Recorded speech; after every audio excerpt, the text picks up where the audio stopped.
Hi friends, എല്ലാവർക്കും പുതിയൊരു വീഡിയോയിലേക്ക് സ്വാഗതം. ഇന്ന് ഞാൻ നിങ്ങളെ പരിചയപ്പെടുത്തുന്നത് മഞ്ഞ നിറത്തിലുള്ള കൂഫിയ ചെടിയാണ്. ഈ കൂഫിയ ചെടികൾ നിങ്ങൾക്കറിയാമല്ലോ, പല പല കളറുകളിൽ ഇപ്പോൾ അവൈലബിൾ ആണ്.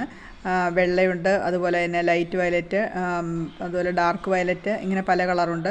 അതിലെനിക്ക് ഇഷ്ടപ്പെട്ട ഒരു കളറാണ് ഈ ഒരു മഞ്ഞ എന്ന് പറയുന്നത്.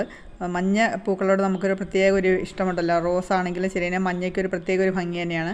പിന്നെ ഈ കൂഫിയ ചെടിയുടെ കാര്യം പറയുമ്പോഴത്തേക്കും ഈ മഞ്ഞ പൂക്കളൊക്കെ ചെറിയ മഞ്ഞപ്പൂക്കൾ പൊതുവേ റെയറായിട്ടാണ് എനിക്ക് തോന്നിയിട്ടുള്ളത്. മഞ്ഞപ്പൂക്കൾ സാധാരണ ഉണ്ടാകുന്ന ചെടികളൊക്കെ അത്യാവശ്യം വലിപ്പമുള്ള പൂക്കളായിരിക്കും.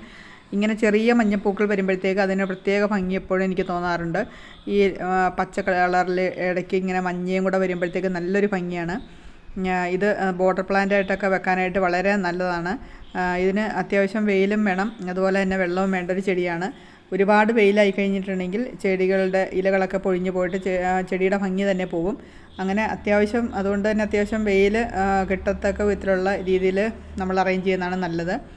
ഇതിൻ്റെ പ്രൊപ്പഗേഷനൊക്കെ വളരെ എളുപ്പമാണ്. ചെറിയ കമ്പുകൾ നമുക്ക് നട്ട് പുതിയ ചെടികൾ ഉണ്ടാക്കിയെടുക്കാൻ പറ്റും. പിന്നെ നിറച്ച് തേനൊക്കെ ഉള്ളതുകൊണ്ട് ചിത്രശലഭങ്ങളും ഒക്കെ എപ്പോഴും ഇതിൻ്റെ കൂടെ തന്നെ ഉണ്ടായിരിക്കും. പിന്നെ വർഷത്തെ മിക്കവാറും സമയത്തൊക്കെ നല്ല രീതിയിൽ ഫ്ലവർ തരുന്നതായിട്ടാണ് ഇത് കണ്ടിട്ടുള്ളത്. മഴക്കാലത്തും വേനൽക്കാലത്തും ഒക്കെ ഒരുപോലെ നമുക്ക് നല്ലതായിട്ട് പൂക്കൾ തരും. കാണാനായിട്ട് വളരെ മനോഹരമായിട്ടുള്ളൊരു ചെടിയാണിത്. പൊതുവേ കീടരോഗബാധയൊക്കെ വളരെ കുറവായിട്ടുള്ള ചെടിയാണ്. എളുപ്പം നമുക്ക് പേര് പിടിപ്പിക്കുക എന്നുള്ളതാണ് ഇതിൻ്റെ ഒരു പ്രത്യേകത എന്ന് പറയുന്നത്. നല്ല ഭംഗിയായിട്ടുള്ള ഒരു ചെടിയും അതുപോലെ തന്നെ നല്ല രീതിയിൽ നല്ല ബുഷിയായിട്ട് ഇങ്ങനെ ചെടി ഇങ്ങനെ ചട്ടിയൊക്കെ നിറഞ്ഞ് നിൽക്കുന്ന കാണാൻ നല്ലൊരു ഭംഗിയാണ്.